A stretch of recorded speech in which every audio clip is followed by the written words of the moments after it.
एक व्यक्ति ने दूसरे व्यक्ति से पूछा कि आपकी उम्र क्या है, तो बोला मेरी उम्र 35 साल है। बाद में 10 साल के बाद वो दोनों नेता दोनों लोग दोबारा मिले, फिर उन्होंने पूछा यार तुम्हारी उम्र क्या है, बोला 35 साल है। बोला 10 साल के बाद भी तुम्हारी उम्र 35 साल है। बोला मर्द की जुबान है, बदलती थोड़ी है। मैंने 2-3 बड़े बीजेपी के नेताओं से बात करी। मैंने कहा कि जब नहीं फेवर में आ रहा था तो फिर वो जो चेंज था या वो क्या नज़र आ रहा था, तो एक तो था कि भाई हम 50% की बात हमने की थी, तो डीएमके ने पहले रजामंदी दी थी। वो छत्तीसगढ़ नारायणपुर जो अबूझमाड़ का इलाका है ना, वहाँ बीजेपी का कार्यकर्ता है, बहुत समर्पित कार्यकर्ता है। रेगुलर उसके अनुराग ठाकुर से अच्छे उसके रिलेशन भी हैं, रेगुलर मिलता भी है आकर के। तो उसने ये बताया कि सोनम वांगचुक को, युवाओं को ये कहना पड़ा कि आप मेरे सामने बिरयानियां मत खाओ और मैं यहाँ भूख हड़ताल बैठा हूँ। हाँ, उन्होंने अपने भाषण में बोला, उसका वीडियो है। वो कह रहे हैं कि आप यहाँ ठूस ठूस के खा रहे हो, कम से कम एक दिन तो मेरे साथ सपोर्ट करो और एक साथ भूख हड़ताल पे बैठो। कर दे भी चली गल चन्नी कर दा मसले हल, पर उनका मुझे लग रहा कोई मसला हल होता दिख नहीं रहा। तो बीजेपी कृष्णा दे मुंडा नु की तरह समझा रही है। तो मुझे अभी कुछ दिन पहले एक संघ से जुड़े हुए एक कार्यकर्ता का फोन आया जिनको बीजेपी ने पंजाब में उतार रखा है।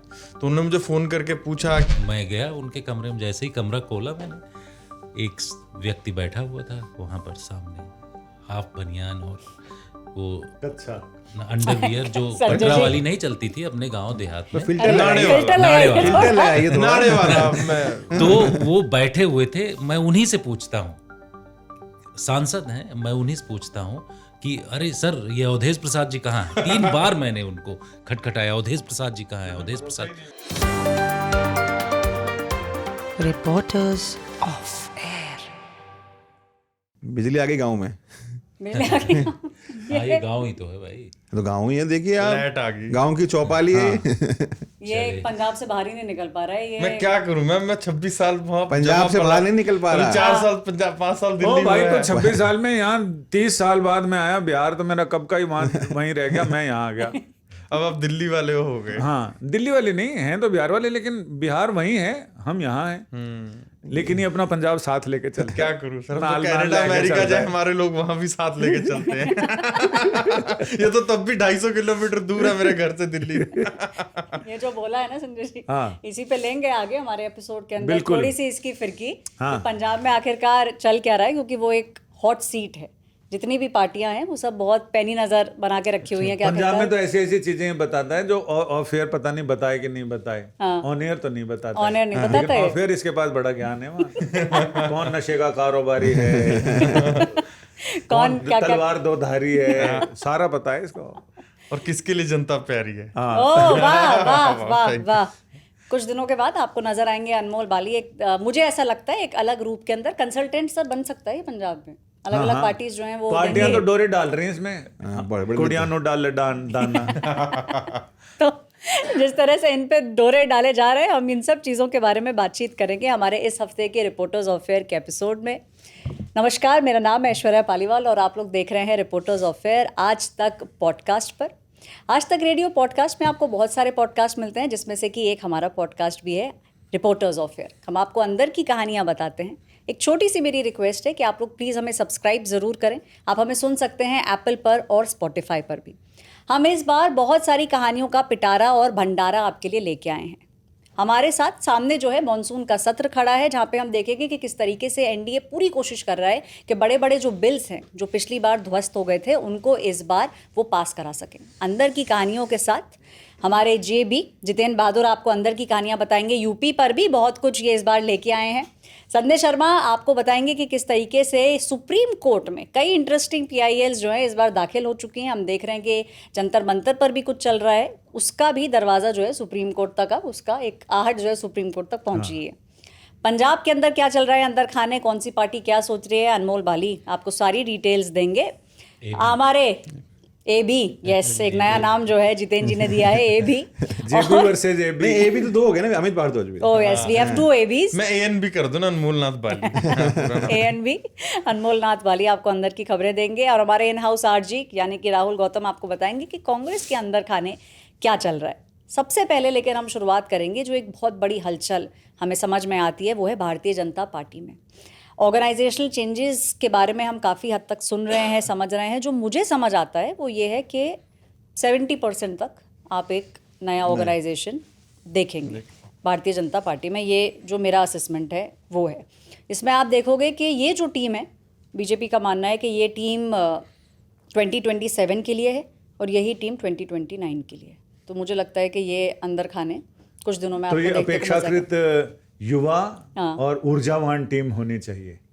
हाँ। नितिन नवीन की नवीन टीम। हाँ, क्या बात है। अखबार की एकदम हेडलाइन टाइप मटेरियल दे दिया। हाँ, तो जो इन्होंने बोला है वैसे ही हेडलाइन शायद आपको अगले कुछ दिनों के अंदर नज़र भी आएगी कि नितिन नवीन जी की नवीन टीम, क्योंकि कहीं ना कहीं बीजेपी को लगता है कि एक नई ऊर्जा की इस समय ज़रूरत है और कहीं ना कहीं आपको वोटर बेस जो अपना बढ़ाना है वो भी आप तभी बढ़ा पाएंगे जब आप नए लोगों को उसके अंदर पार्टी के अंदर एंट्री देंगे। कई लोग हैं जो भारतीय जनता पार्टी हेडक्वार्टर आ चुके हैं, उनसे बातचीत चल रही है।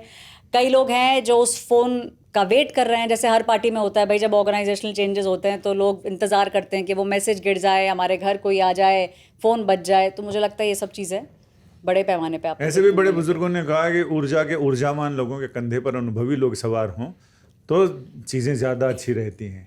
जो अनुभवी लोग हैं वो रास्ता बताते हैं और ऊर्जावान लोग फटाफट उस रास्ते की तरफ मंजिल की ओर चल देते हैं। राहुल, बीजेपी तो कर रही है कुछ, क्या कांग्रेस भी नज़र बना के रखी है बीजेपी के चेंजेस पर?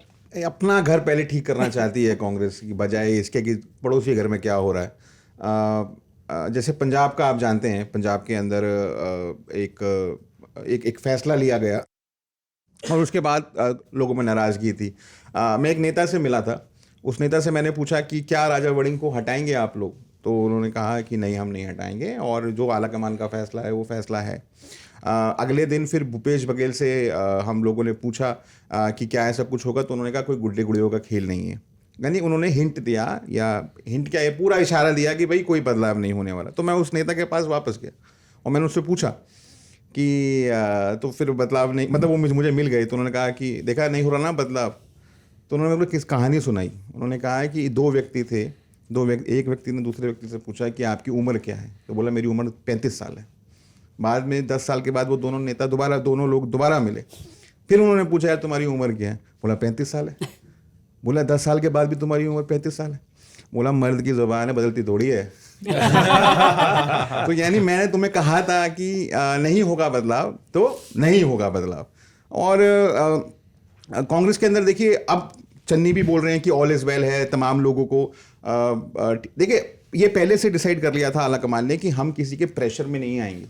आप हमको ये सोचते हैं कि आप मतलब हमारी आर्म ट्विस्टिंग कर लेंगे तो वो अब नहीं होने वाला। पार्टी ने एक फैसला किया है, वो बाइंडिंग है आप तमाम लोगों के ऊपर। और जैसे एक नेता ने कहा था कि जितने भी नाराज़ फूफा हैं पंजाब कांग्रेस में, वो उन तमाम लोगों को हम मना लेंगे। और ऐसा लग भी रहा है। कल केसी वेणुगोपाल ने तमाम लोगों से मुलाकात करी है और सब कुछ ठीक करने की कम से कम ऊपर से आपको लगता है कि हो गया है। तो कांग्रेस जो है वो चाहती है कि पहले अपना चीज़ें जो हैं वो पूरी ठीक कर ले, फिर पड़ोसी के घर में क्या हो रहा है फिर देखेंगे। तो इसका मतलब चीज़ें गड़बड़ हैं अभी? नहीं, आप कहाँ गड़बड़ है? आप तो बोल दिया उन्होंने, चन्नी साहब ने, कि हाँ भाई ऑल इज वेल, आलाकमान का जो फैसला है हमें मान्य है। राहुल गांधी हमारे नेता, उन्होंने कहा मैं राहुल गांधी से बहुत प्यार करता हूँ। तो अब क्या बचा? अब तो फिर हो गया। फूफाओं की लड़ाई में ये ना हो कि दूल्हा घोड़ी ना चढ़े। हाँ, ये भी हो सकता है भाई, हो सकता है। शादी कौन सा बहुत दूर है इसी से अभी, लेकिन वो दूर की कौड़ी है अभी। अब हाँ बहुत, अभी तो इतना कुछ चुनाव बनेगा, गिरेगा, उठेगा, 3 बार चुनाव पलटेगा अभी। तो आप ये अगर आपको कोई लगता है कि कोई पार्टी आपकी फेवरेट है तो वो 3 बार ऊपर नीचे जाएगी जब तक चुनाव आएगा। घर में उद्यमी बच्चे हो ना, तो कितनी भी सेटिंग कर लो, वो टाइम पे मेहमान आने वाले होते हैं तो गड़बड़ हो ही जाती है। फिर घर सही करना पड़ता है। उद्यमी बच्चों का घंटी बजाने तक डर लगा रहता है कि घर एकदम ठीक होना चाहिए। ऐसा ना हो घंटी बजे और वहाँ ग्लास फूट गया, ले भाई मेहमान घुस रहे हैं। एक इलेक्शन कैंपेन के टाइम चन्नी जी का गाना आया था, कर कर दे विच चली गल, चन्नी कर दा मसले हल। पर उनका मुझे लग रहा कोई मसला हल होता दिख नहीं रहा। गाना उल्टा हो गया। पहले तो उनको झटका लगा अपनी खुद की होम कॉन्स्टिट्यूएंसी से, चमकौर साहब और मोरिंडा से। देखा जाए वो अकेले कांग्रेस के ऐसे बड़े नेता थे जो मेजोरिटी लेकर आए लोकल बॉडीज इलेक्शन में, और मेयर कांग्रेस का ही बनना था। वहां भी खेल हो कांग्रेस गया। का आरोप है कि आम आदमी पार्टी ने आर्म ट्विस्टिंग कर अपने मेयर इंस्टॉल कर दिए। कल ऐसे ही कादियां देखने को मिला हमें गुरदासपुर में, जहां खुद एलओपी प्रताप सिंह बाजवा ने बहुत इस मामले को लेकर उठाया। वहां पर बड़ी वीडियोस भी वायरल हुई, पुलिस कांग्रेस के जो जीते हुए एमसीज थे उनको उठा के ले जा रही थी। तो कांग्रेस एक तो अपने में लड़ रही है, प्लस आम आदमी पार्टी से लड़ रही है। तो कांग्रेस के लिए जो अभी लड़ाई है मैं बहुत बड़ी है। इसी में इन्होंने बताया कि भूपेश बघेल जी ने बोला था गुड्डे गुड्डियों का खेल नहीं। इसमें मैंने किसी कांग्रेस के पंजाब के नेता से बात की और मैंने पूछा कि राजा वड़िंग को क्यों बनाया जा रहा है। कास्ट तो सबका कहना है, इसका एक रीजन ये भी है जो डिस्ट्रिक्ट कांग्रेस कमेटी के प्रेसिडेंट हैं उनका भी मेजोरिटी जो पंजाब में सपोर्ट है वो राजा वड़िंग के साथ ही है। 29 में से 25 जो हैं वो वड़िंग के साथ हैं। 7 मेंबर सांसदों में से 4 उनके साथ में हैं। आधे विधायक हैं, 4.5 साल से वो अध्यक्ष हैं। एक नेता ने बड़ी गजब की बात कही पंजाब कांग्रेस की। हमने कहा कि आपकी तो लड़ाई हो रही है। बोले हम लड़ाई नहीं कर रहे हैं, हम लड़ाई की प्रैक्टिस कर रहे हैं ताकि बीजेपी से फिर हम लड़ेंगे अब आगे चल के। तो उसकी ये प्रैक्टिस क्या इन हाउस प्रैक्टिस चल रही है। हाँ, प्रैक्टिस हो रही है अभी तो। जितेंद्र जी, आप बहुत सारे नेताओं से हाल फिलहाल मिले हैं, वो किस तरह से देख रहे हैं? एक तो बीजेपी का जो ऑर्गेनाइजेशन चेंज है, सब कह रहे हैं कि भाई बड़े चेंजेस हैं। मुझे पता चला है कि 70% तक आप नई टीम एक्सपेक्ट कर सकते हैं। कांग्रेस में भी कुछ चल रहा है। तो बाकी जो पार्टियां वगैरह हैं, आप सबसे बात कर रहे हैं? बहुत बड़े नेता से तो नहीं मुलाकात हुई हमारी बीजेपी में, लेकिन सुदूर बैठा एक बीजेपी का कार्यकर्ता है, रेगुलर फ़ोन करता है वो। हर दिन उसका फ़ोन आता है।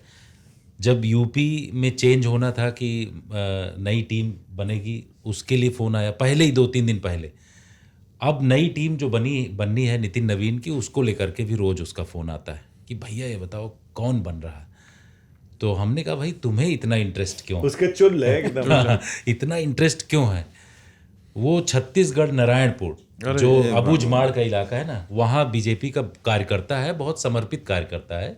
रेगुलर उसके अनुराग ठाकुर से अच्छे उसके रिलेशन भी हैं, रेगुलर मिलता भी है आकर के। तो उसने ये बताया कि पूछ रहा है कि अनुराग ठाकुर का क्या होगा। इसके साथ साथ जो दूसरे नेता हैं उनके बारे में पूछ रहा है कि भाई उनका क्या होगा। अनुराग ठाकुर तो फोन नहीं कर रहे थे आपको? तो नहीं, तो हमने पूछा कि भाई इतना क्यों आपको लग रहा है कि छत्तीसगढ़ में बैठा है, यूपी और वहां बैठे हिमाचल हुए का नारायणपुर interest में, और उसके बाद आप इस तरीके वो तो की फिर रोज नहीं। जानकारी। तो उसने कहा भैया एक हमारे छत्तीसगढ़ यहाँ के भी हैं, एक बड़े नेता हैं, नाम मैं अभी नहीं डिस्क्लोज करूंगा, वो भी बन रहा है, मैं कहिए तो लिख के दे दूं। तो हमने कहा भाई आप नहीं, उसने बताया हुआ, अभी मैं डिस्क्लोज नहीं करूंगा क्योंकि आज ही कल में वो टीम का अनाउंसमेंट होने वाला है। हो सकता है कि हम लोग यहाँ बाद में जितेंद्र उन्हीं का नाम भर देगा, फिलिंग द ब्लैंक्स कर दूंगा। लेकिन लोगों में इंटरेस्ट है, और जैसा कि आपने ऐश्वर्या बताया कि 70% से ज़्यादा नितिन नवीन की जो टीम होगी वो एकदम नवीन नई होगी। काफ़ी चीज़ें चेंज उसमें दिखाई पड़ेंगी। यूपी के चुनाव को लेकर के उत्तर प्रदेश के लोगों का काफ़ी प्रतिनिधित्व होगा, और आपने स्टेट का भी देखा उत्तर प्रदेश का कि वहाँ जो टीम बनी है उस टीम में भी नए नए लोगों को और युवा चेहरों को उसमें शामिल किया गया है कि जिससे कि एकदम डिफरेंट दिखाई पड़े। और इसका मतलब यही है कि 2027 का उत्तर प्रदेश का चुनाव, फिर 2029 का चुनाव, उसके लिए किस तरीके की तैयारी है, तो उसी हिसाब से इस टीम का गठन किया जाए। इसके अंदर एक चीज़ और जो मुझे लगता है ध्यान रखी जाएगी, वो है बड़ा उत्तर प्रदेश का चुनाव। क्योंकि हमने देखा कि जब कोई भी बड़ा उत्तर प्रदेश से दिल्ली आता है तो कहीं ना कहीं एक लोग बोलने लग जाते हैं कि अरे भाई यूपी से आए हैं, बड़ा बदलाव है, बहुत सारी चीज़ें एक्सपेक्टेड हैं। उत्तर प्रदेश को लेके कांग्रेस तो अभी शांत सी लग रही है। नहीं, कहाँ शांत है? इमरान मसूद को आप रोज बयान देखो, कहाँ शांत है? मैं ये बताओ कि ये जो मिलन गठबंधन, जो एक हमने इतना बड़ा नारा सुना था पहले, भाई यूपी के 2 लड़के, अब वो ये कह रहे हैं कि भाई समाजवादी पार्टी XYZ। कुछ कई बार सुनने में मिलता है कि भाई कांग्रेस जो है 403 के 403 पे लड़ेगी। अच्छा, फिर 2 दिन बाद सुनता है कि अच्छा नहीं, आधे पे लड़ेगी, 200 पे। ये क्या चल रहा है ये? नहीं देखिए, आप तो गए भी थे इमरान मसूद जी के यहाँ। हाँ, मैं गया था उनके पास और उनका इंटरव्यू भी किया मैंने। वो बाकी इंटरव्यूज़ में तो समाजवादी पार्टी को ये है वो है ऐसे बोल रहे थे। मेरे इंटरव्यू में उन्होंने अपनी आवाज़ ही तेज़ कर ली। हौसला आ गया। हाँ, पता, हौसला आ गया। इंतजार भी कर रहे थे काफ़ी देर तक। इंतज़ार तो वो जा रहे थे, तो मेरा नहीं, काफ़ी लोगों का कर रहे थे। उसके बाद उन्होंने इंटरव्यू दिया, उसमें उन्होंने काफ़ी बड़ी बातें कही कि समाजवादी पार्टी को अगर हमारी ज़रूरत नहीं है तो 2022 में आप अकेले लड़े थे और क्या हर्ष शुरू हुआ आप जानते हैं। 24 में जो सीटें आई हैं वो राहुल गांधी और कांग्रेस की वजह से आई हैं। जो समाजवादी पार्टी है उसने मुस्लिम लीडरशिप जो है वाइप आउट हो गई है उत्तर प्रदेश से। ये तमाम चीज़ें लेकर उन्होंने कहीं, लेकिन उसके बाद मैंने एक नेता से पूछा कि भाई ये क्या मैंडेट है क्या साहब को, कि आप कैसे, मतलब वो इतना आपके सहयोगी हैं ही, जाहिर है पार्लियामेंट शुरू होने वाली है, पार्लियामेंट में आपको कोऑर्डिनेशन चाहिए समाजवादी पार्टी से, अगर बिल आ गया तो डिलिमिटेशन बिल। तो उन्होंने कहा कि देखो यार अभी तो ऑफिशियल बात शुरू नहीं हुई है, अभी सीट शेयरिंग की तो कोई बात है नहीं ना, तो वो भी बोल रहे हैं तो हमारा भी बोल रहे हैं। फिर जब ऑफिशियल बातचीत शुरू होगी तब कोई नहीं बोलेगा, फिर ऑफिशियल चैनल से बातचीत होगी, अभी तो कोई बातचीत हो नहीं रही है। तो ये मतलब जैसे सदन में होता अध्यक्ष के आने के पहले के चाऊ माऊ चल रही है वैसा तो चाऊ वो माऊ चल रही है, फिर जैसे वो आएंगे ऑर्डर तो सब ऑर्डर हो जाएगा। ये पॉस्चरिंग है और कांग्रेस का बिल्कुल ये है कि हमारा जो गठबंधन है वो इंटैक्ट है और हम उनके साथ ही रहेंगे। और देखिएगा कांग्रेस पार्टी को बहुत उम्मीदें हैं, मैं बता रहा हूँ आपको, उत्तर प्रदेश से। उनको लगता है कि ये हमारा रिवाइवल का इलेक्शन ये हो सकता है। अगर हमें 100 सीटें मिल जाएं, 100 में से, मतलब ये उनका कहना है, उनका ड्रीम है एक तरीके से, कि अगर हमें 100 सीटें दे दें समाजवादी पार्टी, उसमें से हम 70 सीटें जीत जाएं तो हम खड़े हो जाएंगे उत्तर प्रदेश के अंदर। और उत्तर प्रदेश में अगर खड़े हो जाएंगे तो कम से कम कल को हम दिल्ली के लिए दावा कर सकते हैं, मतलब इन द लॉन्गर रन मैं बोल रहा हूँ, क्योंकि यूपी जब तक अगर आपका कोई स्टेक नहीं है, दिल्ली जीतना बहुत मुश्किल हो जाता है। लेकिन ये बताओ मैं ये जानना चाह रही थी कि बहुत ज़्यादा फारफेच्ड ड्रीम सा नहीं लग रहा है ये, क्योंकि मतलब कांग्रेस की सरकार कब उत्तर प्रदेश में आखिरी थी, दिमाग पे थोड़ा जोर देना पड़ेगा याद करने के लिए। नहीं, जोर देने की कोई क्या जरूरत है, छोड़िए ये सब बातें। उनका ड्रीम है, लेकिन ड्रीम अरे कांग्रेस पार्टी के 6 MP हैं भाई। कांग्रेस ने 18 सीटों पर चुनाव लड़ा था, 18 मल्टीप्लाई बाय 5 किसी ने मेरे को गणित दिया था, वो लगभग 70-75 सीटें होती हैं। 100 सीटें हम मांग रहे हैं, तो कोई ज़्यादा सीटें नहीं मांग रही है कांग्रेस अकॉर्डिंग टू देम, कि हम कोई बहुत ज़्यादा सीटें नहीं मांग रहे हैं। हम जितना मांग रहे हैं हम ठीक है, हम राहुल गांधी की पॉपुलैरिटी भी बहुत ज़्यादा बढ़ गई है, हम अच्छा कर रहे हैं, अभी केरला जीते हैं, तो वो उनको लगता है कि हम ठीक मांग रहे हैं, उनको लगता है वो ठीक है।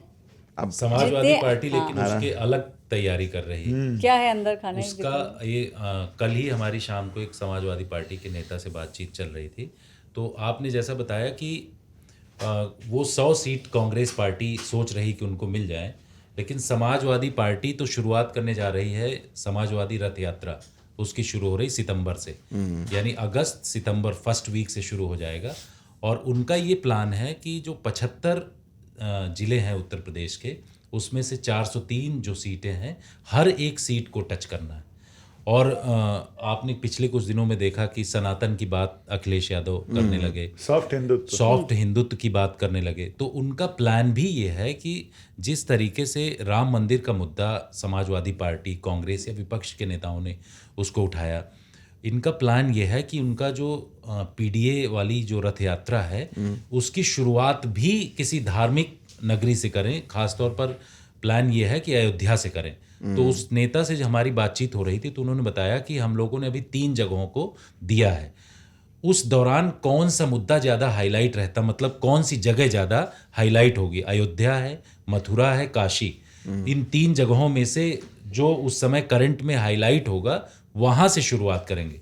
तो ऐसा लग रहा है कि उनकी शुरुआत अयोध्या से होगी और उसको लेकर के उन जगहों तक जाने का प्लान है कि जहां पर समाजवादी पार्टी की 2022 में सीटें कम आई थी, जिन जिलों में, उन जिलों में इसको एक तरीके से सॉफ्ट हिंदुत्व को उसको अपनी तरफ अट्रैक्ट करना, उसको अपनी तरफ बुलाना। और इस बार उनका ये भी प्लान है कि वैसी सीटें जहां पर वो मुस्लिम कैंडिडेट्स उतारते थे, उनका परसेंटेज भी ज़्यादा होता था, उसमें इस बार उन्होंने पूरा एक कंपनी के जरिए आकलन करवाया है कि उन सीटों पर जहां मुस्लिम सीट कैंडिडेट हैं उतारने का, वहां भी वो चेंज कर सकते हैं।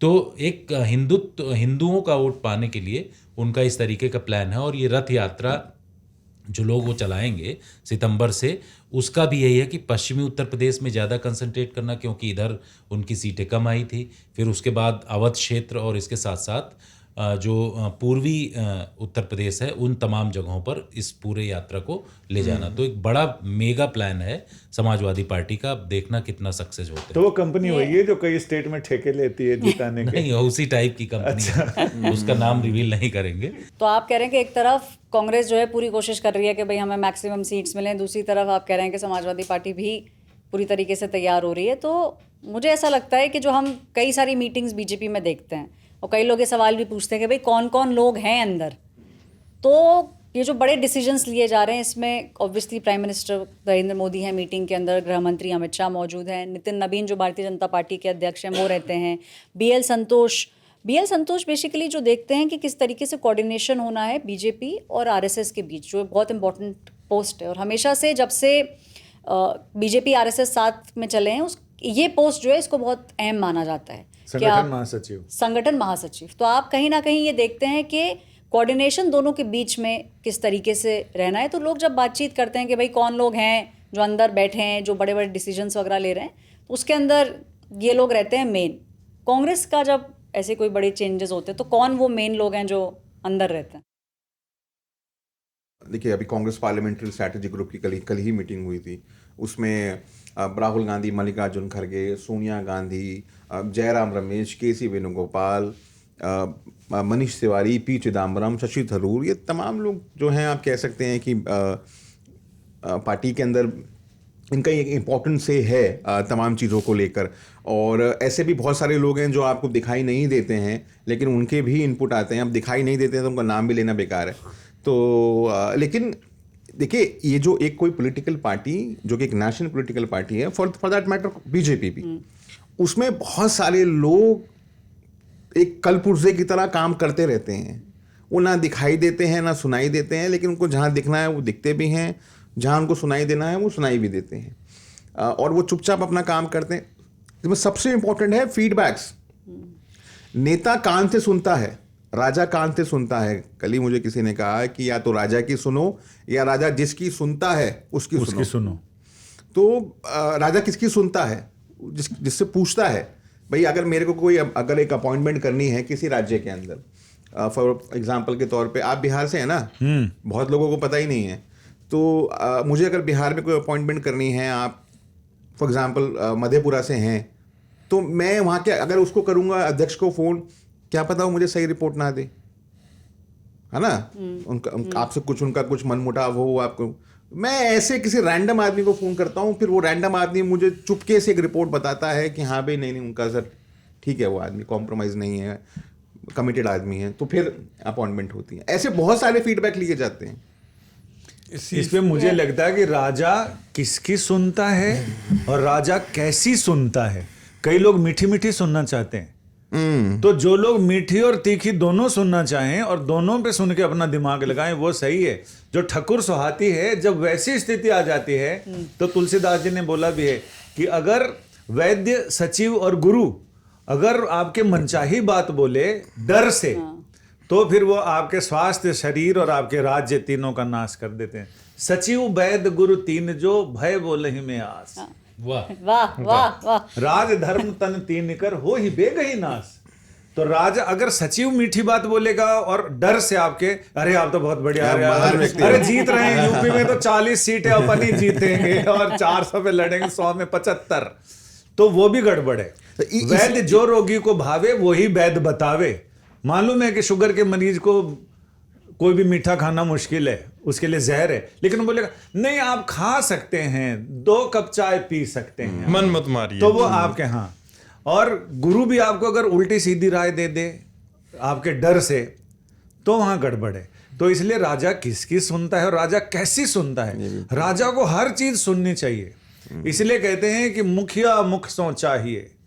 राजा है ना, मुख की तरह होना चाहिए जो खुद खाता है, लेकिन हर एक शिरा को, हर एक रोम को उसका पोषण मिलता है, तो वहां तक पहुंचना चाहिए। ये जो आप कह रहे हैं ना, इसमें मैं बताते हो, जो तुम कह रहे हो ना मल्टीपल सर्वेस, इसीलिए बीजेपी 3 सर्वे करवाती है। तो जब कैंडिडेट लिस्ट तय होती है जिसमें डिसाइड होता है कि भाई दी जाएगी टिकट या नहीं दी जाएगी, तो ऑब्वियसली हर पार्टी में होता है, पुल एंड पुश होता है। भाई कुछ लोग होते हैं जो कहते हैं भाई हमारे लोगों को दो, जैसे हमने केसी वेणुगोपाल जी के बारे में सुना है कि केरला में काफ़ी सारे उनके लोगों को टिकट दी गई। बीजेपी कहती है ठीक है आपका कैंडिडेट है, बट इसके लिए हम सर्वे कराएंगे।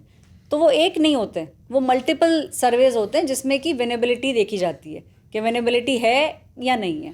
सर्वे को लेके मैं आपको बताता हूँ, पंजाब चुनाव को लेके बीजेपी भी तैयार है। पहली बार देखा जाएगा भाई उनके लिए पंजाब में बड़े विधानसभा चुनाव होंगे। तो मुझे अभी कुछ दिन पहले एक संघ से जुड़े हुए एक कार्यकर्ता का फ़ोन आया जिनको बीजेपी ने पंजाब में उतार रखा है। तो उन्होंने मुझे फ़ोन करके पूछा कि मुझे किसी ऐसे मित्र से आपका नंबर मिला। मैं कहा हाँ जी हेलो कैसे हैं आप। तो उन्होंने अपना परिचय दिया, मुझे बात हुई। तो उन्होंने पूछा कि आप कहाँ से हैं। तो मैंने बताया मैं सरंद फतेहगढ़। तो कहता मैं तो आपके शहर जाकर आया हूँ। उसने मेरी शहर की एक एक गली, एक एक मंदिर, गुरुद्वारा सब बता दिया। और मैं हैरान था कि आरएसएस का, बीजेपी का इस समय जो पेनिट्रेशन है बाली बुक ग्राउंड सेंटर भी पर बताया। बाली बुक सेंटर नहीं इतना नहीं, बट वो लोकल जाके कार्यकर्ताओं से, मतलब दिल्ली का एक बंदा वहां जाके लोकल लोगों से, एक छोटे से शहर, एक छोटा सा कस्बा है, मैं कोई बड़ा लुधियाना पटियाला से बड़े शहर की बात नहीं कर रहा, वहां की भी उसको इलाके का, कार्यकर्ताओं का, जगहों का पता है। तो आप यहीं से जो राहुल भाई ने बात बोली कि बीजेपी के पीछे एक साइलेंट सिस्टम चलता है, साइलेंट, आपको नहीं पता, आप बैठे हो, आप टीवी पर देख रहे हो बड़े नेताओं को, पर उसके पीछे बीजेपी की आरएसएस के साथ जुड़ी हुई एबीवीपी, भारत विकास परिषद, जितनी भी उनकी संस्थाएं हैं वो साइलेंटली अपना काम करती हैं, अनुषांगिक क्षेत्र बोलते हैं, साइलेंट। और मैम जो सर्वे वाली बात की, एक बार मैंने किताब में पढ़ा था कि बीजेपी कैसे, मतलब उन्होंने 2014 का जो इलेक्शन कैंपेन था सर्विस के दम पर जीता। 14 से लेकर अभी तक वो चीज फॉलो करते क्या है बीजेपी वाले, जो ऐसे एबीवीपी या और भी उनके जो संगठन हैं आरएसएस के, उनके जो छात्र हैं या युवा हैं, उनको वो रैलियों में भेजते हैं। चाहे पीएम मोदी की रैली हो, अमित शाह जी की रैली हो, किसी बड़े नेता की रैली हो, रैली के बाद वो हर एक इंसान के पास जाकर, मतलब जो रैली में थे, जो आगे बैठे, पीछे बैठे, पूछा जाता है कि जो नेता ने बात की, नेता ने जो मुद्दा उठाया वो कितना सही था, क्या वो ठीक था, आपको क्या लगता है इसमें क्या बदलाव होना चाहिए।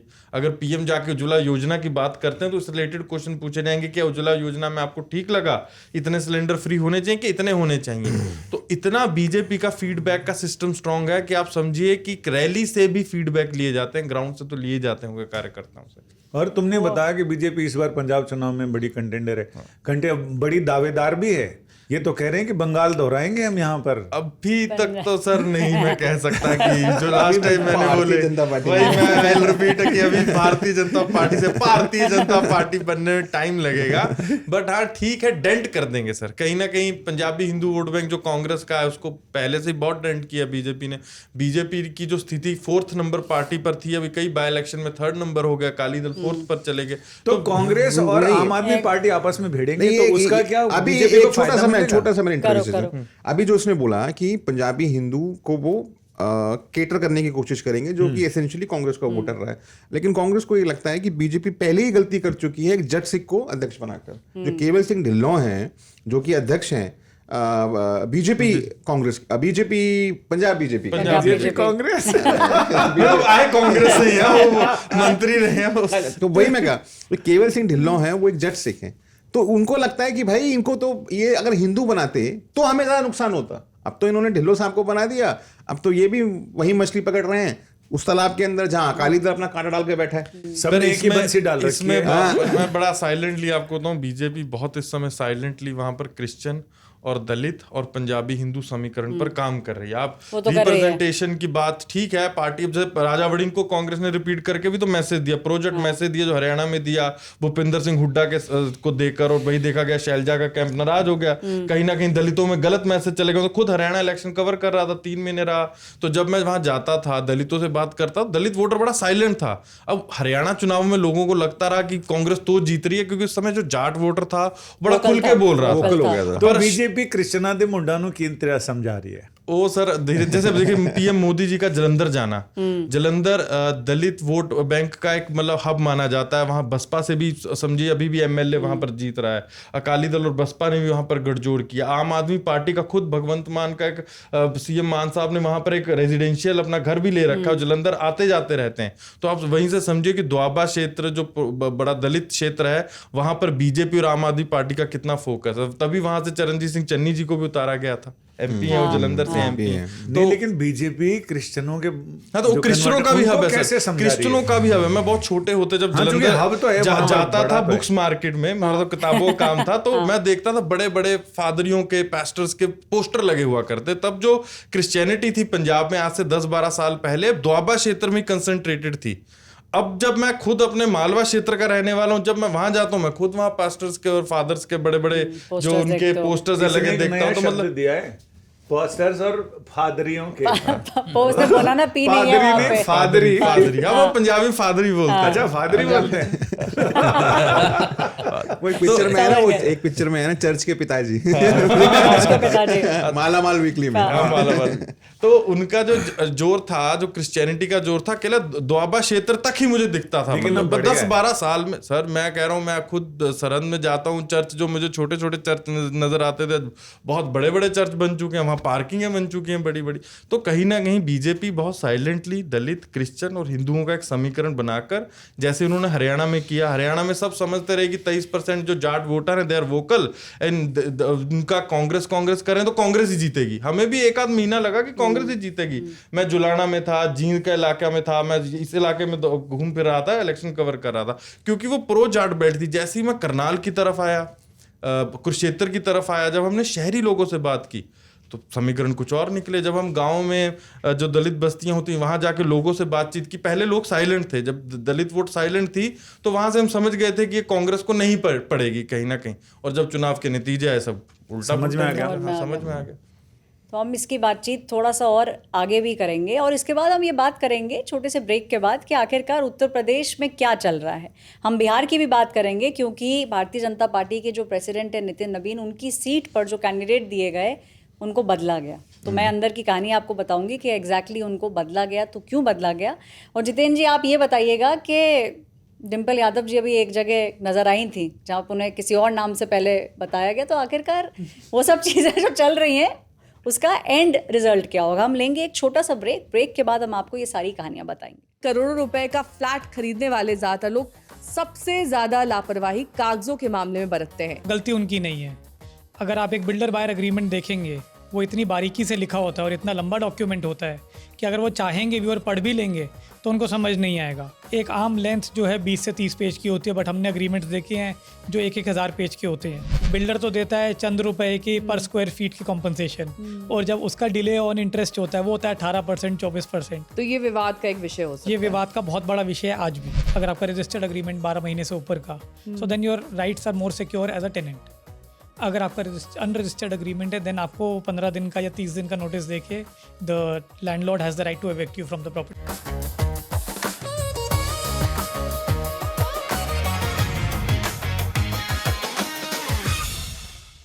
नमस्कार, आप देख रहे हैं रिपोर्टर्स अफेयर। हम लोग ब्रेक के बाद वापस आ चुके हैं। ब्रेक से पहले हमने आपको बताया कि आखिरकार पंजाब में क्या चल रहा है और बीजेपी के ऑर्गेनाइजेशनल चेंजेस को लेके किस तरीके से एक्सपेक्टेशंस हैं। फ़ोन कॉल्स बहुत आ रहे हैं।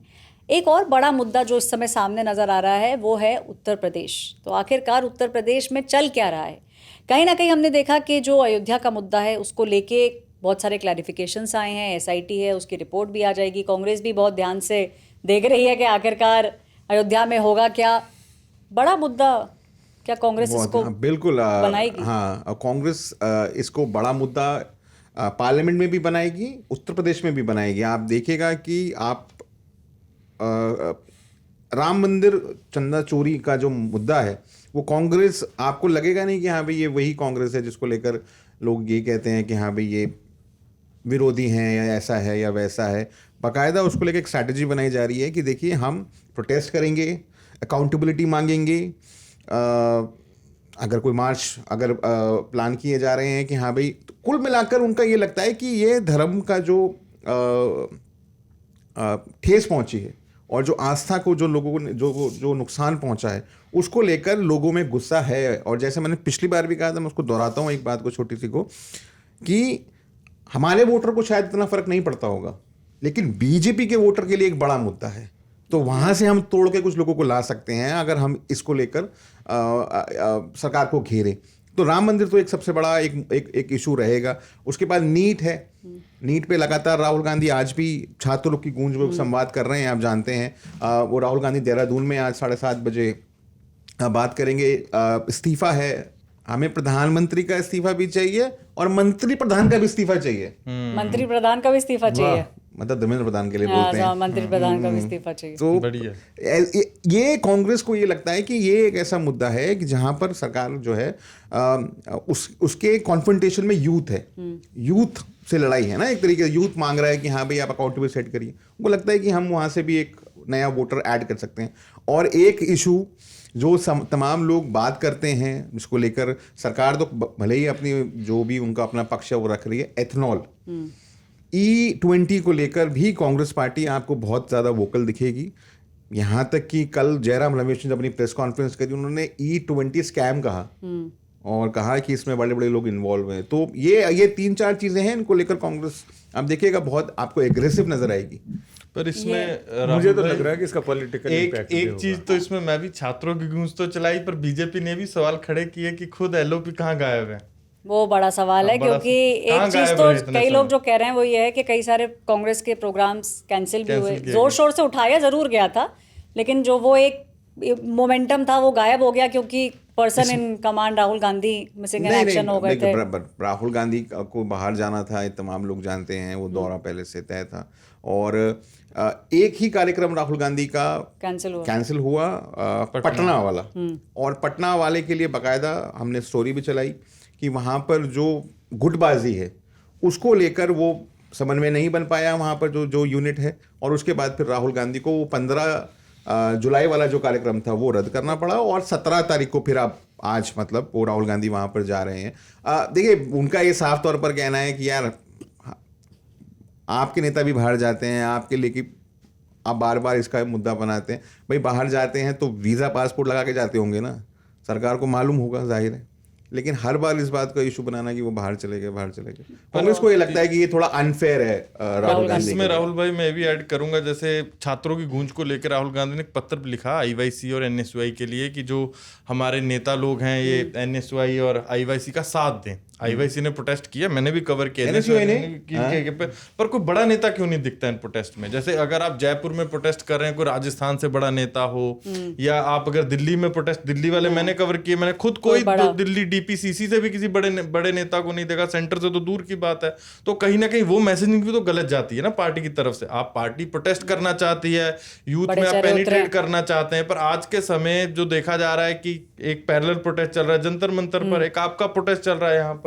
तो समझ नहीं आ रहा कि मतलब नेता क्यों नहीं मतलब एनएसयूआई आईवाईसी के प्रोटेस्ट में पहुंचते, जबकि खुद एलओपी लिख रहे हैं। नहीं खुद उसमें से बहुत सारे निकले खुद बहुत सारे नेता उसी में से निकले हैं, एनएसयूआई में से निकले हैं, यूथ कांग्रेस में से निकले हैं। आज भी अगर एबीवीपी एक लेटर लिख दे, वो किसी केंद्रीय मंत्री से मिलने का टाइम मांग ले, तो उनको बहुत जल्दी एक आध हफ्ते में टाइम मिल भी जाता है। आप ये भी देखोगे अभी जो बहुत सारे लोग जो एबीवीपी में बहुत सक्रिय थे, वो लोग आज अच्छी पोजीशंस पे बीजेपी में हैं। उसका रीजन ये है कि बीजेपी को ये लगता है कि आपको ये जो लीडर्स होते हैं इनको सराहना चाहिए, और कहीं ना कहीं भाई आपको अपनी मैसेजिंग जो है वो यूथ में तो पहुंचानी ही है। कहीं बीजेपी जानती है ये बात, और यूथ में आप पहुंचाओगे कैसे? जो आपका यूथ विंग है उसी से पहुंचाओगे भाई, क्योंकि यूथ कांग्रेस अध्यक्ष थे। अरे वो उनका पूनम महाजन, नितिन नवीन जी भी यूथ कांग्रेस यूथ बीजेपी के अंदर युवा मोर्चा में अभी धर्मेंद्र प्रधान एबीवीपी, अमित शाह एबीवीपी से हैं, राजनाथ सिंह एबीवीपी से हैं। मतलब अगर आप पूरी कैबिनेट उठाएं तो 50-60-70% तक जो मंत्री हैं वो कहीं ना कहीं एबीवीपी से जुड़े रहे हैं अपने यूथ। वही लोग नहीं जुड़े रहे होंगे जो बाद में कांग्रेस से आ गए यहाँ। मैं वही नाम लेने वाला, फिर मुझे याद है नहीं मैं ये बात बहुत देर से बोल रहा, मैं नहीं बोल पाया।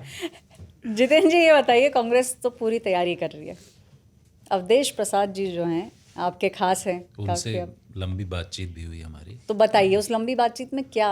देखिए अवधेश प्रसाद को आप पार्लियामेंट में देखते हैं, उनको मकर द्वार पर आते जाते आगे की कतार में भी मैं तो उनके मीम देखता हूँ, अक्सर मीम देखते हो।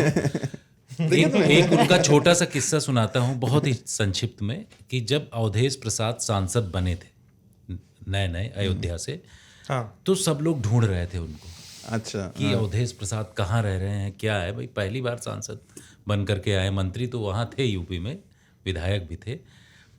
मुझे भी लगाया गया, मैं भी उनको ढूंढता हुआ पहुँचा वेस्टर्न कोर्ट में। गया वहाँ एक रूम में वो थे, तो उनके पीएस का नंबर कहीं से मिल गया था, तो उसने बताया कि भाई वेस्टर्न कोर्ट फर्स्ट फ्लोर में आइए और यहीं हैं अवधेश प्रसाद जी। मैं गया उनके कमरे में, जैसे ही कमरा खोला मैंने, एक व्यक्ति बैठा हुआ था वहाँ पर सामने, हाफ बनियान और वो अच्छा अंडरवियर जो कटरा वाली नहीं चलती थी अपने गांव देहात में, फिल्टर नाड़े वाला। नाड़े वाला मैं तो वो बैठे हुए थे। मैं उन्हीं से पूछता हूँ, सांसद हैं, मैं उन्हीं से पूछता हूँ कि अरे सर ये अवधेश प्रसाद जी कहाँ हैं। 3 बार मैंने उनको खटखटाया, अवधेश प्रसाद जी कहाँ हैं, अवधेश भरोसा ही प्रसाद। नहीं हुआ कि ये वही। तो वो ऐसे करके एक बार उन्होंने ऐसे देखा हमें, ऐसे करके उनकी आंखें बड़ी बड़ी ना, लाल आंख एकदम देखी, और बोले कि मैं ही अवधेश प्रसाद। उन्होंने ये बोला। तो मैं इसलिए बताना चाहता हूँ कि उनकी व्यक्तिगत जो वो है, पहचान है, बहुत ही सिंपल है, लेकिन पूरे संसद परिसर में अखिलेश यादव अवधेश प्रसाद जी का हाथ ऐसे पकड़ के और रखते हैं, साथ में चलते हैं, साथ में लाते हैं, सीढ़ियों से उतारते हैं उनको। और जब ट्रॉफी हमेशा साथ हाँ, और जब पार्लियामेंट सेशन चल रहा होता है तो अवधेश प्रसाद बगल में बैठते हैं, उनकी ट्रॉफी जो है बगल में रहती है। उनसे हमारी करीब 30 मिनट कल बातचीत हुई, लंबी चौड़ी बातचीत हुई, इसी अयोध्या में चंदा चोरी और ये जो चढ़ावा चोरी वाला मामला है इसको लेकर के।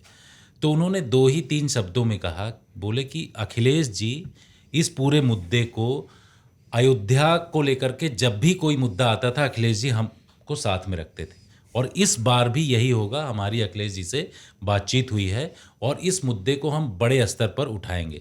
उन्होंने कहा कि उनके ही शब्द हैं, उन्होंने कहा ये चोरी नहीं है, उन्होंने कहा कि ये भगवान राम और उनके मंदिर को लेकर के डकैती है, मतलब इस टाइप का वर्ड उन्होंने बोला काफ़ी। और उनके मतलब बातचीत से लग रहा था कि अंदर से व्यथित हैं। तो एक स्ट्रेटजी के तौर पर भी समाजवादी पार्टी और जैसे इस पूरे मुद्दे को लेकर के काम कर रही है, संसद में इस बार कांग्रेस पार्टी तो उठा ही रही है, समाजवादी पार्टी भी उसी लेवल में कि उत्तर प्रदेश के लिए एक बड़ा मुद्दा है, इसको उठाएंगे। और उन्होंने एक चौपाई सुनाई, अखिलेश प्रसाद, ये अवधेश प्रसाद ने पूरी चौपाई सुनाई। उन्होंने कहा कि जब जब होई धर्म की हानि, बाढ़ई असुर अधम अभिमानी। और उसके बाद बताया कि तब तब प्रभु धर विविध शरीरा, हरहि कृपा निधि सज्जन पीरा। ये लाइन है अवधेश प्रसाद की। उन्होंने कहा कि अब मैंने प्रभु राम के ऊपर सब कुछ छोड़ दिया है, उन्हीं को जो कुछ करना है, क्योंकि वो जब भी धर्म की हानि होती है खुद अवतार लेते हैं। अब तो मैं यही चाहता हूँ कि भगवान राम ही अवतार लें और इनका सब। तो इस तरीके की बातें थी। तो उनकी बातचीत से, उनकी पीड़ा से लग रहा था कि ये मुद्दा इस बार 20 तारीख से जो संसद चल रहा, पहले दिन से ही दिखाई पड़ेगा, पोस्टर, बैनर, ये सब संसद में। वो उधर मयूर विहार में जहाँ हमारे घर के पास जाते हैं, तो वहां पर एक दीवार पे किसी ने लिखा है, हे प्रभु जल्दी अवतार लीजिए प्लीज। जल्दी अवतार कीजिए प्लीज। अब तो कल की अवतार ही होगा सर, जो होगा मेरे हिसाब से। टाइम है उसमें अभी, हाँ अभी टाइम है, जितना हम और तुम हमारा निकल जाएगा जीवन, उसके बाद कल के अवतार होगा। ये बताइए जितेंद्र जी कि एक प्रोटेस्ट जो चल रहा है जंतर मंतर पे, उसमें डिम्पल यादव नजर आई, तो समाजवादी पार्टी थोड़ा सा सोनम वांगचुक वगैरह को सिंपैथी दिखाने के लिए। देखिए, समाजवादी पार्टी मतलब अगर उसकी चुनावी रणनीति की बात करें तो एक मैसेजिंग देना चाहती है कि कॉकरोच जनता पार्टी जो यूथ उसमें जुड़ रहे हैं, उसके लिए युवाओं के बीच में एक मैसेज देने का उनका ये प्लान है। और हमें ये लगता है कि डिम्पल यादव, हालांकि कॉकरोच जनता पार्टी की तरफ से उनका नाम भी गलत ले लिया गया, उन्होंने डिम्पल यादव को डिम्पल कपाड़िया बोल दिया। हमारे बीच में है, हमारे बीच में अधिक उत्साह में ये सब अधिक हो जाता उत्साह में है। हुआ, लेकिन एक तरीके से कोशिश है। बहुत शुरुआत में आपने देखा कि जब जंतर मंतर पर प्रोटेस्ट चल रहा था, ज़्यादा पॉलिटिकल पार्टीज वहाँ नहीं आ रही थी, लेकिन अब उनको लग रहा है कि धीरे धीरे कि एक जो क्रेज़ है, और 2027 के चुनाव हैं, तो मैनपुरी के सांसद के तौर पर उनको ये लगता है कि इन सब के बीच में जा करके एक युवाओं के बीच में मैसेज देंगे, और उत्तर प्रदेश में इसका फ़ायदा वो ले सकते। दूसरी पॉलिटिकल पार्टीज़ भी उसमें गई हैं, और सब लोग ये तलाश रहे हैं कि जो युवा लोग हैं उसमें शामिल हैं, उनका किस तरीके से नेशनल लेवल में, स्टेट लेवल में उसका फ़ायदा उठा लिया जाए। और यही वजह है कि डिम्पल यादव वहाँ पर मौजूद थी, पहुँची। संजय जी। ये आपके पास आ गया है अब, हाँ, ये जो पूरा केस है सुप्रीम कोर्ट में चला गया है।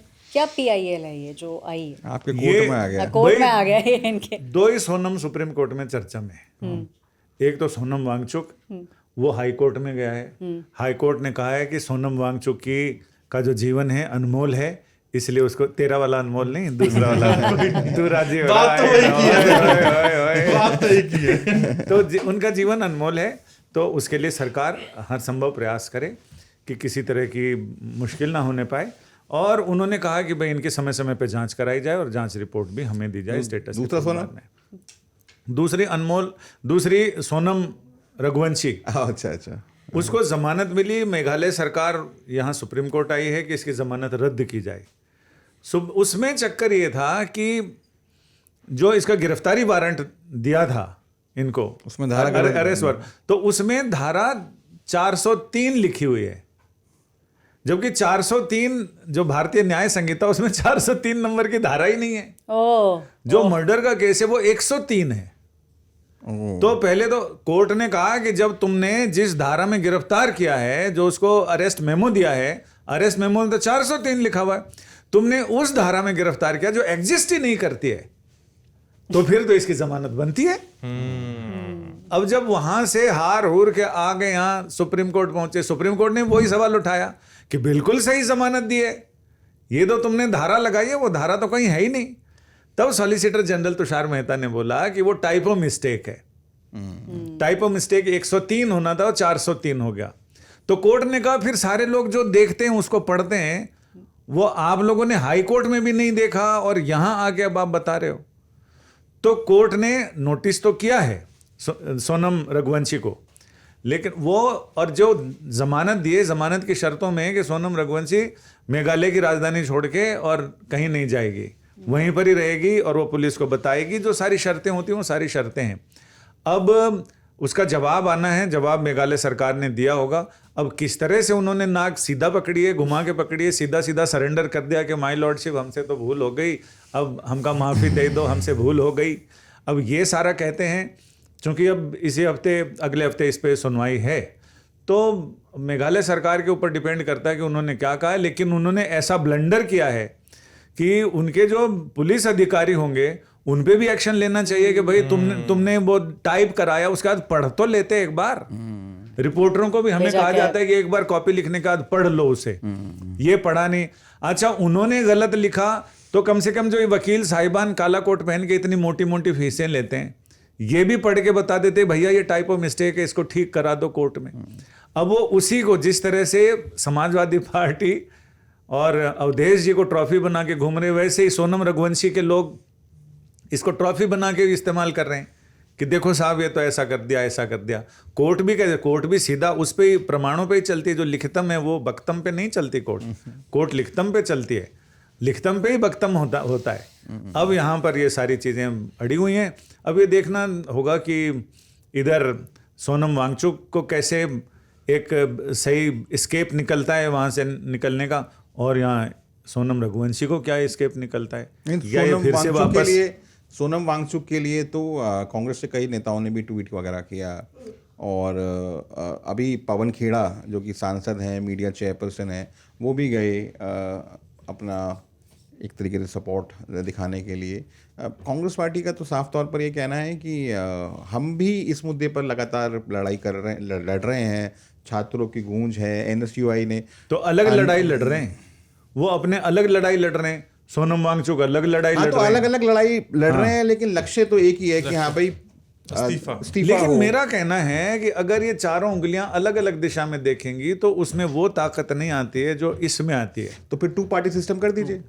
नहीं, 2 पार्टी नहीं, अगर आपको अपनी लड़ाई लड़नी है और एक ही लक्ष्य के लिए लड़ रहे हैं, तो अगर आप एक साथ लड़ें तो उसमें 1 और 1 11 हो जाएंगे ना। फिर वही तो कह रहा हूँ, फिर 2 पार्टी सिस्टम कर दीजिए। जैसे सोनम वांगचुक को, और वहां पर लोग बिरयानियां खा रहे हैं भूख हड़ताल समाजवादी पार्टी के जो नेता हैं वो राहुल गांधी को क्यों नेता मैं मानेंगे? वही कह रहा हूं कि राहुल गांधी के जो लोग हैं वो सोनम उनको क्यों वांगचुक मानेंगे? को, युवाओं को ये कहना पड़ा कि आप मेरे सामने बिरयानियां मत खाओ और मैं यहाँ भूख हड़ताल बैठा हूं। हाँ, उन्होंने अपने भाषण में बोला, उसका वीडियो है, वो कह रहे हैं कि आप यहाँ ठूस ठूस के खा रहे हो, कम से कम एक दिन तो मेरे साथ सपोर्ट करो और एक साथ भूख हड़ताल पे बैठो। नहीं, उनके सामने डब्बे खोल खोल के खा रहे तीन हैं चार लोग। लोग अलग से भी बैठे हैं, मैं वो देखा। आयशा के वो नहीं वहां पर कई लोगों के वीडियो उसमें आए कि वो बिरयानियां खा रहे हैं। इन्होंने ये भी कहा, सोनम वांगचुक ने, मैंने वो वीडियो भी देखा है, उसमें उन्होंने कहा कि अगर आप मेरे साथ भूख हड़ताल एक एक दिन की करोगे तो आप स्वस्थ रहोगे, और अगर आप ठूस ठूस के खाओगे तो आप मोटे हो जाओगे और मेरे से पहले मर जाओगे। वहां तो एक फूड अच्छा, ये बोला उन्होंने? फूड ब्लॉगर पहुंच गया वो छोलो और उसका वहां पर एक स्थिति तो वहां फूड ब्लॉगर Review- पहुंच गया, review चूंकि करने सामने लग ही गया। कुट्टी की दुकान है नहीं, जिसमें नहीं, से खुशी नहीं, होती है। वो छोलों का लंगर लगा हुआ था तो उसका रिव्यू करने लग गया सर वो। और दूसरा, मेरी एक मतलब ऐसा नहीं है कि कई लोग आ भी रहे हैं उससे प्रभावित। मेरी एक गुरु बंधु है, बॉम्बे में रहती है, परमिता देशमुख, वो वहां से आई और उसने मुझे बोला कि मैं वहां पर सोनम वांगचुक के पास जाना चाहती हूँ, मैं उनको अपना गाना, वो गाती है तो उसने कहा मैं गाना सुनाना चाहती हूँ। अब मैं ये जानना चाहूंगी तुमसे कि इन्होंने तो बताया कि किस तरीके से समाजवादी पार्टी और अवितेश प्रसाद जो हैं, अवधेश प्रसाद जी हमें दिखेंगे एज अ ट्रॉफी एक बार फिर से, क्योंकि अयोध्या का इतना बड़ा मुद्दा हो गया है। आपको क्या लगता है, फोर फ्रंट पे समाजवादी पार्टी, अखिलेश यादव, डिम्पल यादव हमें दिखेंगे इस बार संसद सत्र में प्रोटेस्ट करते हुए अयोध्या को लेकर? बिल्कुल, पूरी तरीके से भाई। उनको तो अभी एक बड़ी ज़मीन तैयार हो गई है उनके लिए इस प्रोटेस्ट को लेकर के, कि उत्तर प्रदेश में चढ़ावा चोरी राम मंदिर को लेकर के इतना बड़ा हुआ है।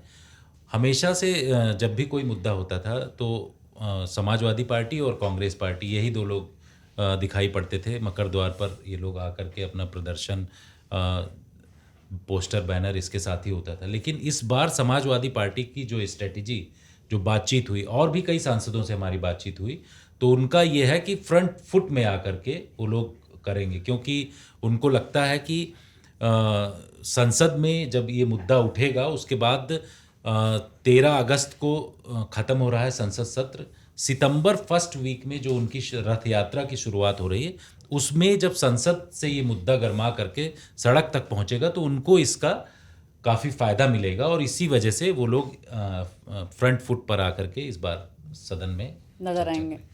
कांग्रेस का क्या रहेगा इस बार? देखिए, कांग्रेस की तो जो सबसे बड़ी चुनौती है वो आज की डेट में ये है कि हम विपक्षी एकता को कैसे बना के रखें। बड़ा अगर सवाल। आपको 2/3 का आंकड़ा चाहिए, वो कहाँ से आएगा आंकड़ा? वो आंकड़ा तभी आ सकता है जब आप इंडिया ब्लॉक को तोड़ें या उसके जो लोग हैं वो क्रॉस वोट करें। अब जैसे कि खबरें हैं कि भाई शरद पवार की जो पार्टी है एनसीपी, उसके जो लोग हैं वो लगातार मिल रहे हैं एकनाथ शिंदे जी के से और बीजेपी के लोगों से। तो अगर ऐसा हो रहा है तो जाहिर है जब 20 तारीख को जो मीटिंग कॉल की गई है कांग्रेस पार्टी के द्वारा, उसमें हमें ये देखना होगा कि एनसीपी आती है या नहीं आती है। और अगर एनसीपी आती है तो उसमें सुप्रिया सुले आएंगी या कौन आता है, क्या रुख होगा उस पार्टी का। अब तो डीएमके को लेकर कांग्रेस पार्टी को संशय होने लगा है कि डीएमके जो है वो रहेगी या नहीं रहेगी। लेकिन इसमें एक बात बोलूं, जब क्योंकि वो बार बार बोल रहे हैं हम अभी नहीं बताएंगे आपको हमारा स्टैंड, जब ये बिल आएगा हाँ तब बताएंगे। जब ये बिल पिछली बार लेके आया गया था तो मेरी जो जानकारी है, मेरी तो बिल आया तो आंकड़े ऑब्वियसली फेवर में नहीं थे, तो मैंने 2-3 बड़े बीजेपी के नेताओं से बात करी। मैंने कहा कि जब नहीं फेवर में आ रहा था तो फिर वो जो चेंज था या वो क्या नज़र आ रहा था। तो एक तो था कि भाई हम 50% की बात हमने की थी, तो डीएमके ने पहले रजामंदी दी थी कि हम जो है अगर आप 50% का हमें टेक्स्ट में देते हैं और बिल का वो हिस्सा बनता है तो हम इसको सपोर्ट करेंगे, क्योंकि उसका मतलब है कि जो साउथ इंडियन स्टेट्स है वो लॉस में नहीं रहेंगी। उसके बाद डीएमके पलट गई, बाहर जाके अपेरेंटली उनकी जो बात हुई वो राहुल गांधी से हुई, बाकी लोगों से हुई, तो फिर सारा विपक्ष एक साथ हो गया कि भाई हम इसको अपोज करेंगे।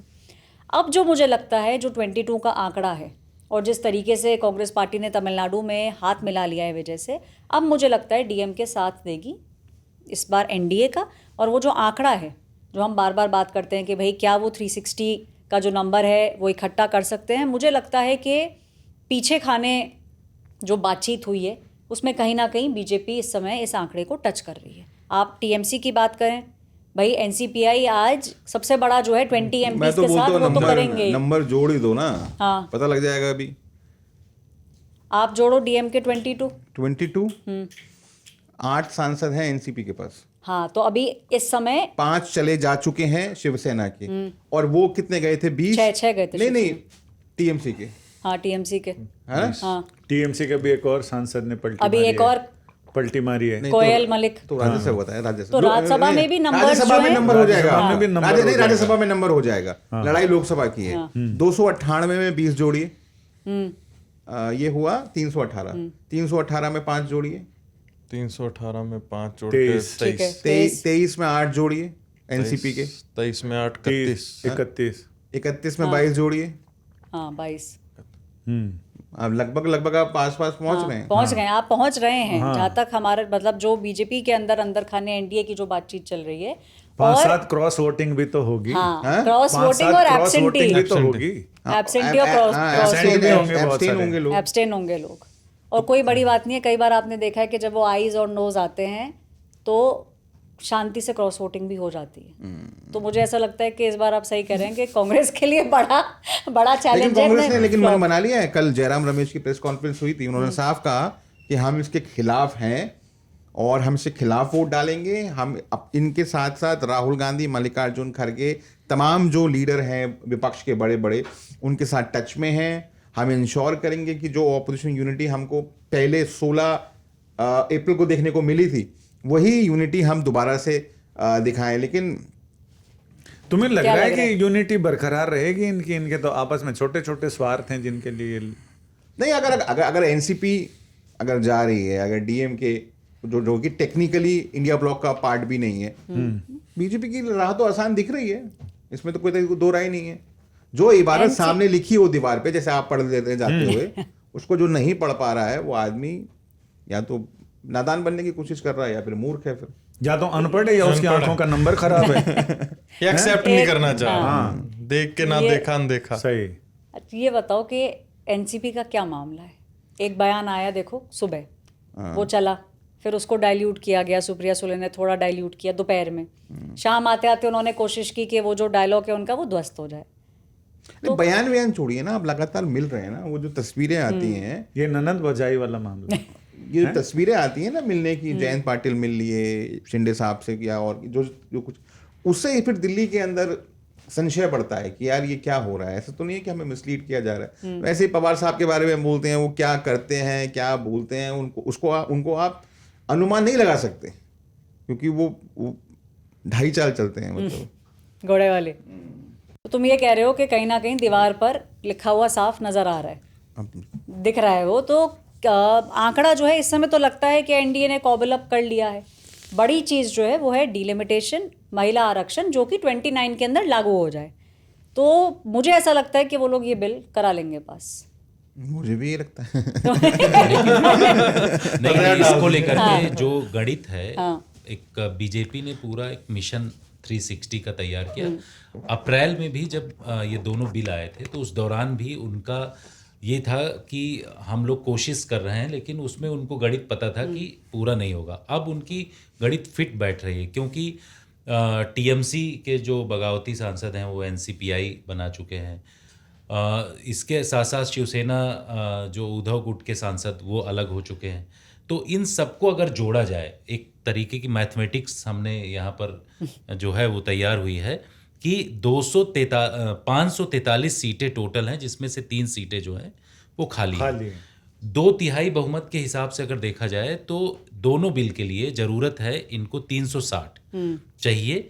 और अप्रैल में एनडीए को उस दौरान जब वोटिंग हुई थी तो 298 सांसदों का समर्थन इनको मिला था। वो हम लोगों ने स्क्रीन पर देखा था।